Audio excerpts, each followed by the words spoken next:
وسوسے آتے رہتے ہیں اور بعض اوقات اس پہ کنٹرول نہیں کر پاتے اس بری عادت پر، تو کیا کیا جائے؟ اس کے بارے میں امام ابن تیمیہ کا ایک فتویٰ ہے. وہ کہتے ہیں کہ مومن پر جتنے بھی کفر اور نفاق کی نوع کے وسوسے اور خیالات وارد ہوں، کفر نفاق، چلے کفر نہیں لیکن نفاق سے متعلق بہت سی چیزیں جس میں دھوکہ، خیانت، جھوٹ اور گالی گلوچ، فحش زبان استعمال کرنا، کیونکہ شیطان ہر دم انسان کو بھڑکاتا رہتا ہے کہ اچھا فلاں نے تم یہ کہا تو تم یہ کہہ دو، تم ایسا کر لو، اس نے تمہیں دھوکہ دے دیا تم بھی دے دو. ہاں؟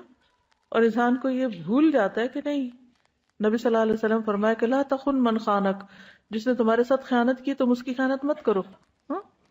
تو اس قسم کے کوئی بھی جو خیالات وارد ہوں اور وہ اس پر اپنی ناگواری محسوس کرنے اور انہیں اپنے قلب سے نکال کر باہر کرنے کے وتیرے پہ قائم رہے کہ نہیں نہیں مجھے نہیں کرنا، ویسے ویسے اس کے ایمان اور یقین میں ترقی ہوتی ہے. یعنی وسوسوں کا انکار کرنے یا ان کو برا سمجھنے سے بھی ایمان بڑھتا ہے. اسی طرح جتنے بھی اس کے نفس میں گناہ اور بدی کے خیالات آئیں، برے خیالات آئیں، گناہ یا کوئی بے حیائی کا کام یا کوئی بھی ایسی چیز، مگر وہ ان پر اپنی ناگواری برقرار رکھے کہ نہیں یہ برا ہے، میں غلط سوچ رہا ہوں، یہ ٹھیک نہیں، اور ان کو دفع کرنے کی کوشش میں لگا رہے اور خدا کی خاطر ان کو چھوڑ رکھنے کے عزم کی تجدید کرے کہ مجھے اس برائی سے چھٹکارا پانا ہی پانا ہے، میں نے اس کو چھوڑ دینا ہے، مجھے اسے چھوڑنا ہے.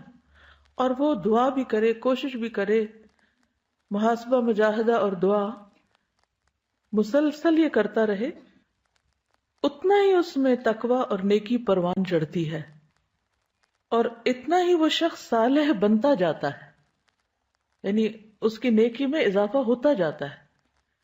تو اپنے آپ سے جھگڑنا، اپنی غلطی کو غلطی کہنا، اپنی غلطی سے بیزاری کا اظہار کرنا، چھٹکارا پانے کی کوشش کرنا، یہ سب مجاہدہ میں آتا ہے نا. اس سے انسان کے اندر تقوی پیدا ہوتا ہے. ہم دعا بھی مانگتے ہیں نا، وَنَعُوذُ بِاللَّهِ مِن شُرُورِ أَنفُسِنَا، ہمارے نفسوں کے شر سے اللہ ہمیں محفوظ رکھے.